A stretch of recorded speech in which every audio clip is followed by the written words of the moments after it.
On recovery, guys. We're going to talk about it. Something new. Now that they found Brian Laundrie dead, I want to encourage people, crime channels especially, take what you're doing. Let's put effort into finding some kids. I'm going to put clips up here or over here. We'll see when I edit it how it turns out. We're going to put some clips up here to show missing children in my state, Ohio. There's a lot of missing kids. I think something like every 2 hours a woman's abducted in the United States. So I'm figuring with all the armchair sleuths and all the people who put detective work into the Brian Laundrie case and trying to find Brian Laundrie, now that he's dead and found, let's make something good out of this. Let's start finding these kids that are getting abducted and human trafficking. At the end of this video, I'm going to put a news clip in to show a story of where they rescued over a dozen kids from human trafficking here in Ohio. The U.S. Marshals have actually started a task force to try to rescue kids from human trafficking. This is a real issue, man. And I feel with the internet and what's going on these days, we can actually make a change and we can actually save some of these kids. I'm not trying to knock any crime channel, true crime channels. I think they're great. I think it'd be great if they actually, a lot of them stepped up, started trying to really post videos about cases like Summer Wells in Tennessee, who most people have never heard of this case. This little girl came up missing from her house. There's accusations her dad may have sold her, all different types of accusations. Supposedly she was abducted from her house. Look into that case. Ryan Upchurch has got a great video looking into that. And, you know, he's one person who inspired me to start doing this. So I'm going to start posting videos as often as I can about missing kids in this area. Like I said, keep an eye out up here. We're going to show different kids that are missing in Ohio, show the pictures and their case info. Hopefully people can actually follow suit and we can actually make a difference in finding some of these kids, man. And we need to actually start prosecuting these child molesters and these people who abduct children to the fullest degree. I believe they should be stoned. I don't believe they should really, other than a trial to prove their guilt. Once they're proved guilty, I believe they should be stoned. I don't believe in wasting time putting them in prison and feeding them. I have no remorse for someone who can hurt a child and abduct them or sexually go at a child. That is just insane to me. I cannot fathom it.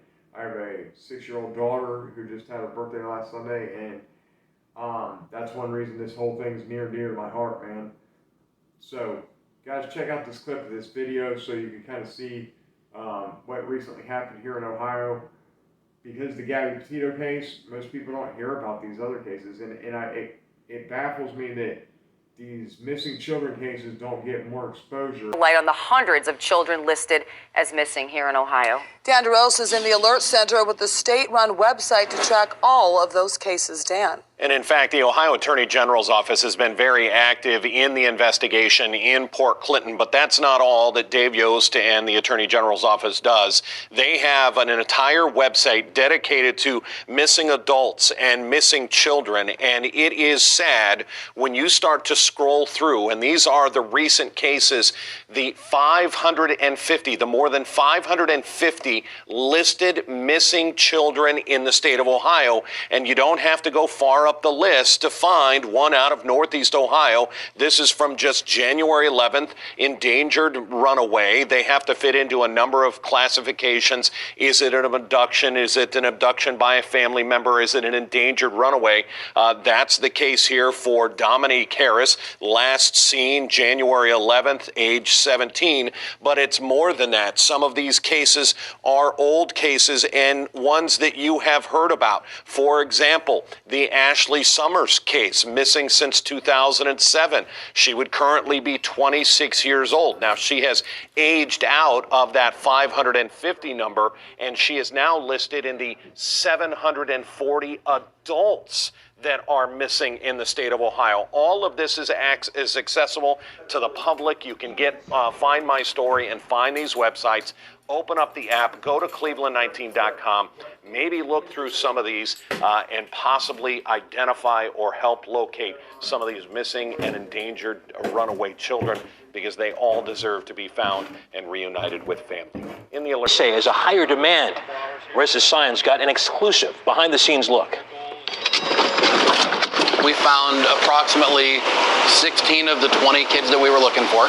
The search for missing kids, a weeks-long operation. Which window did you try coming up? Called Safe Space. Our number one goal is to remove those kids from those dangerous situations. The second operation of its kind, kicking off in August. Our cameras were there to watch it all unfold.